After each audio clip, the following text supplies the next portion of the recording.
Welcome back दोस्तों, एक बार फिर से आपका स्वागत है हमारे यूट्यूब चैनल एनसी कैंपस में। फ्रेंड्स, कल हम लोगों ने हिस्ट्री के बारे में पढ़ा था, उसका इंट्रोडक्शन हुआ था और हम लोगों ने रिवोल्ट 1857 के बारे में भी चर्चा किया था। तो आज हम लोग देखते हैं आगे उसके क्या है।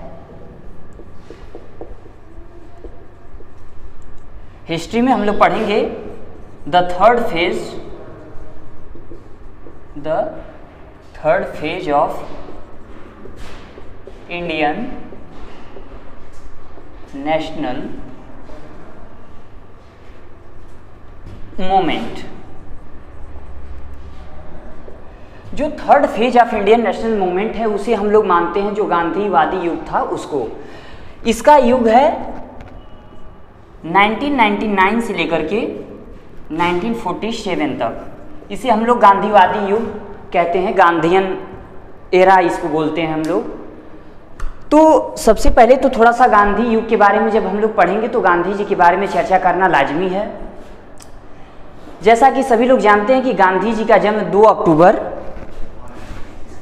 1869 में 2 अक्टूबर 1869 में उनका जन्म हुआ था। गांधी जी की जो प्रारंभिक शिक्षा थी वो गुजरात में ही हुई थी और उनके पिता का नाम जैसा कि हम लोग जानते हैं कि करमचंद गांधी था और गांधी जी की शादी 13 वर्ष की उम्र में ही कस्तूरबा गांधी यानी कबा गांधी से हो गया था। गांधी जी के विवाह के पश्चात वह 1889 में 1889 में वो इंग्लैंड चले गए अपनी पढ़ाई के लिए, बैरिस्ट्री की पढ़ाई के लिए। उनके पिता उस वक्त गुजरात प्रांत में राजकोट और बीकानेर में दीवान भी रहे, तो घर से काफ़ी संपन्न थे वो। ऐसा नहीं था कि जो उस समय की स्थितियां थी जो देश में, वह एक अच्छे धनी और प्रतिष्ठित व्यक्ति थे उनके पिता। तो अपनी बैरिस्ट्री की पढ़ाई के लिए वह इंग्लैंड चले गए और 1889 में वह इंग्लैंड गए और 3 साल अपनी बैरिस्ट्री की पढ़ाई करके वह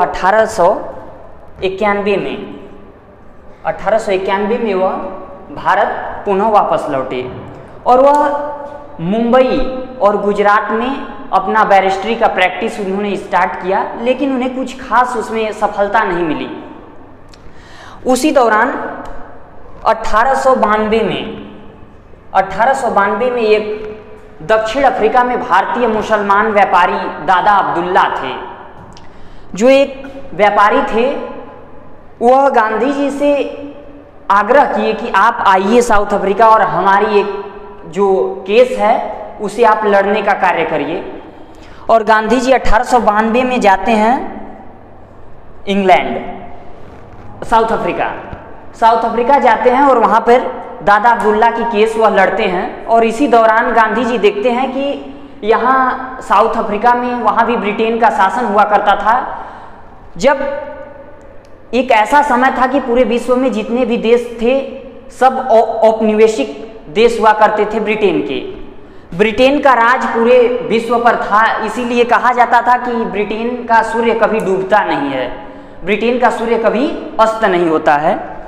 और इसी कड़ी में जब गांधी जी देखते हैं कि वहाँ पर भारतीयों के साथ काफ़ी अन्याय होता है, भारतीयों के जो साथ दुर्दशा थी उसे देख करके उन्हें रहा नहीं गया। और एक दिन इसी क्रम में वह रेल से सफ़र कर रहे थे, वह जा रहे थे प्रिटोरिया से, डरबन से प्रिटोरिया जा रहे थे। Gandhi ji Durban to Pretoria, he was going to Durban to Pretoria. इसी बीच में एक गोरा व्यक्ति यानी ब्रिटेन का जो इंग्लैंड का एक व्यक्ति था, गोरा व्यक्ति, वह उस कोच में चढ़ता है, उस ट्रेन के, उस रेल के, और देखता है जब गांधी जी को कि गांधी जी इसमें सफ़र कर रहे हैं। उस वक्त किसी भी भारतीय चाहे कितना ही धनी प्रतिष्ठित व्यक्ति हो, उसे ये श्रेणी के कोच में सफ़र करने का वहाँ अधिकार नहीं था। और जब गांधी जी को वह देखता है तो वहाँ के कुछ पुलिस अधिकारियों की मदद से उन्हें उठा करके एक अगला स्टेशन आता है जिसका नाम था मेरिसबर्ग। उस स्टेशन का नाम था मेरिसबर्ग। और उन्हें उठा करके वहाँ बाहर फेंक दिया गया पूंछ से। और गांधी जी ने प्रण किया कि आज यह ब्रिटेन के लोग जो मुझे आज इस पूंछ से उठा करके बाहर फेंके हैं, एक दिन ऐसा लाऊंगा कि इसी ब्रिटेन के, इसी इंग्लैंड के साम्राज्य को उखाड़ करके मैं इस विश्व के नक्शे से, इस ग्लोब से बाहर फेंक दूंगा। और गांधी जी जब वहाँ देखते हैं कि काफ़ी जो जुल्म, जो अन्याय भारतीयों के साथ होता रहता है, तो वहाँ पे एक रजिस्ट्रेशन एक्ट, एशियाटिक सोसाइटी द्वारा एक रजिस्ट्रेशन जो है होता है सारे भारतीयों का, जो वहाँ पे काम करते रहते हैं, जो लेबर्स होते हैं वहाँ पे या पीजेंट होते हैं, उनका रजिस्ट्रेशन होता है। और वह रजिस्ट्रेशन उन्हें हमेशा अपने पास रखना पड़ता है, रजिस्ट्रेशन को अपने पास हमेशा रखना पड़ता है। और गांधी जी इसका बहुत ही विरोध करते हैं वहाँ पर, जो वहाँ अन्याय भारतीयों के साथ होता है, और वो वहाँ से वो सत्याग्रह अपना स्टार्ट करते हैं। उसी क्रम में गांधी जी वहाँ पे इंडियन नटाल कांग्रेस की स्थापना करते हैं। अगर कभी ये क्वेश्चन पूछे कि Indian Natal Congress, Indian Natal Congress का इस्टेब्लिशमेंट किसने किया था, संस्थापक कौन था, तो इसको महात्मा गांधी ने किया था। मोहनदास करमचंद गांधी ने इंडियन नटाल कांग्रेस की स्थापना की थी वहाँ पे 1904 में। वहाँ इंडियन नेशनल कांग्रेस की इन्होंने, इंडियन नटाल कांग्रेस की इन्होंने स्थापना किया। और उन्होंने एक अखबार भी निकाला जिसका नाम था इंडियन ओपिनियन। इंडियन ओपिनियन नामक एक अखबार को उन्होंने वहाँ प्रकाशित किया। और एक जर्मन के एक शिल्पकार के मदद से, कालेनबाख, जिनका नाम था कालेनबाख,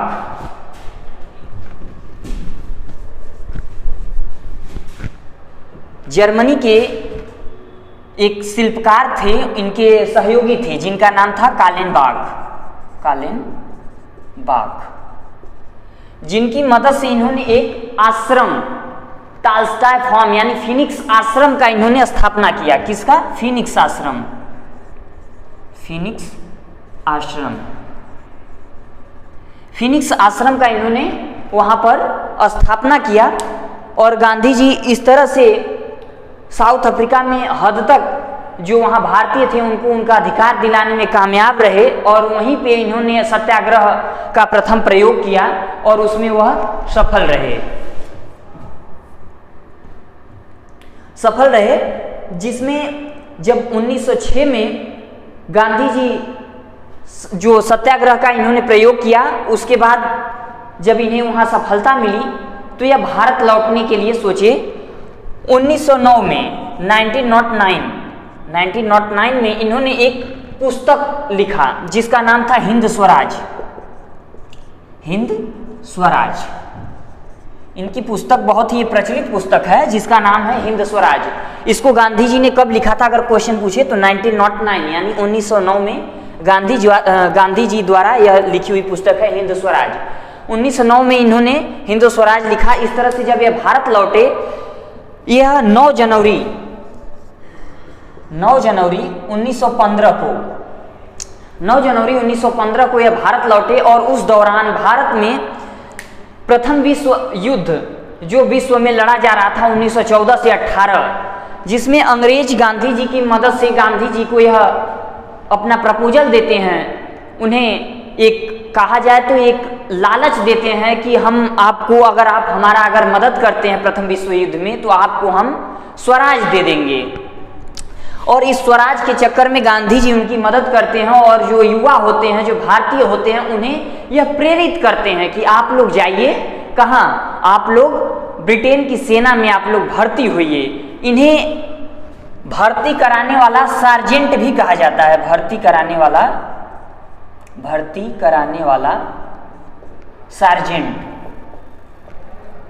सार्जेंट भी इन्हें कहा जाता है गांधी जी को। इस तरह से ये चीजें चलती रहती हैं। और उसी दौरान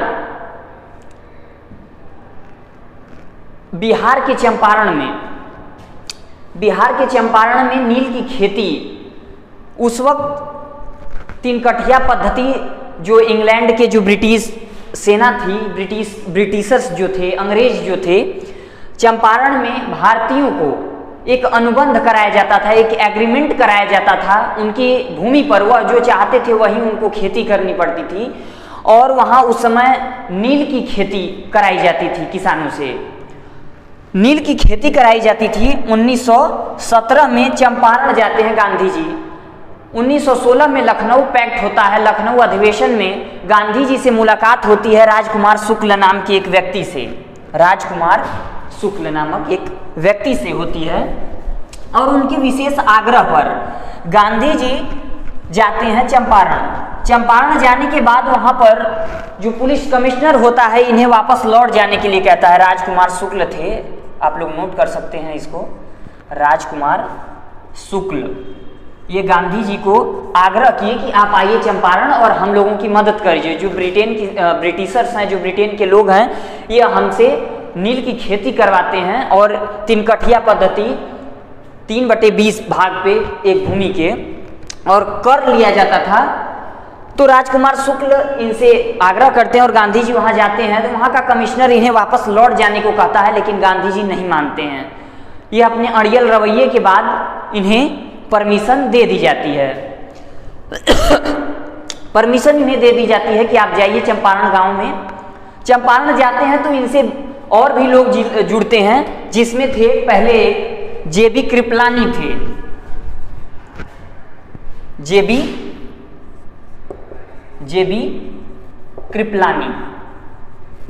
कृपलानी थे। दूसरे व्यक्ति जो बिहार के एक अमूल्य रत्न हैं, जिन्हें हमारे देश के जो प्रथम राष्ट्रपति भी रहे, बाबू राजेंद्र प्रसाद।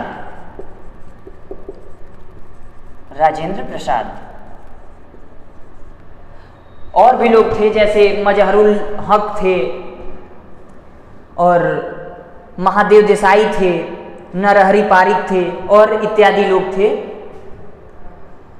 इस तरह से ये लोग जुड़ते हैं उस चंपारण आंदोलन में और जो किसान थे उनको गांधी जी कामयाब होते हैं हद तक कि 25% जो कर होता है उसे माफ़ कराने में, 25% टैक्स को ये माफ़ करवा लेते हैं और उस पर गांधी जी राजी हो जाते हैं और मान जाते हैं कि ठीक है भाई, चलो 25% जो है आप माफ़ कर दो। और क्योंकि उस समय जर्मनी में जो है एक विशेष तौर पे नई जर्मन वहाँ पे नील की खेती, वहाँ इंडिगो बनाए जा रही थी, तो अब ज़्यादा इसकी ज़रूरत नहीं थी कि खेतों में अब नील को उगाया जाए यार। तो किसान भी अंग्रेजों से चाहते थे कि आप जो है हमें इससे मुक्ति दे दें, लेकिन उस मुक्ति के बदले ये ज़्यादा कर उन पे थोपते चले गए अंग्रेज, और गांधी जी 25% उस कर में जो है इनको छूट दिलवाए और इस तरह से यह उसमें कामयाब रहे। इसी चंपारण सत्याग्रह के दौरान रविंद्रनाथ टैगोर ने इन्हें महात्मा की उपाधि भी दी थी। रविंद्रनाथ टैगोर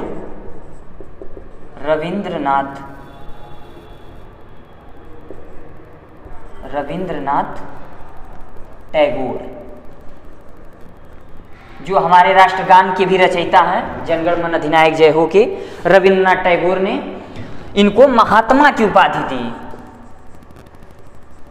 महात्मा की, इन्होंने इनको महात्मा की उपाधि दी रविंद्रनाथ टैगोर ने गांधी जी को, और इस तरह से गांधी जी उसमें कामयाब रहे। उसी दौरान 1918 में खेड़ा किसान आंदोलन भी चला, अहमदाबाद मजदूर मिल आंदोलन भी चला। पहले आता है 1918 में अहमदाबाद का मिल मजदूर आंदोलन।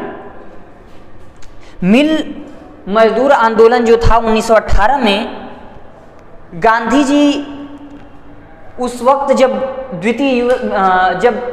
प्रथम विश्व युद्ध था तो महंगाई काफ़ी बढ़ गई थी और जो मजदूर थे, और प्लेग का उस समय प्रकोप था, एक महामारी, एक पेंडेमिक था उस समय प्लेग, और प्लेग के दौरान जो मिल के जो मालिक थे मजदूरों को एक्स्ट्रा बोनस देने की बात कहे थे।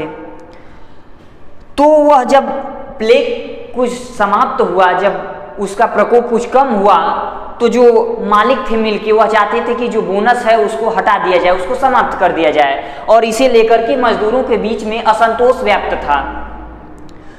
गांधी जी वहां जाते हैं और मजदूरों का साथ देते हैं और आंदोलन में भागीदारी अपना करते हैं और उनसे मिल करके उनके हक की लड़ाई को लड़ते हैं। अब इनके साथ में अंबालाल साराभाई, उनकी बहन थी अनुसैया, अनुसैया बेन, वो इनकी सहयोगी, एक मुख्य सहयोगी की भूमिका में आ जाती हैं। अनुसुईया बेन। और जबकि अंबालाल साराभाई जो कि महात्मा गांधी के मित्र भी हुआ करते थे, लेकिन वो इनके विरोधी हो गए। और अनुसैया बेन जो उनकी अंबालाल साराभाई की बहन थी, वह गांधी जी के साथ खड़ी हो गई। और इस आंदोलन में आगे चल करके जब मजदूरों के साथ गांधी जी हो जाते हैं तो मजबूरन मिल के मालिकों को झुकना पड़ता है।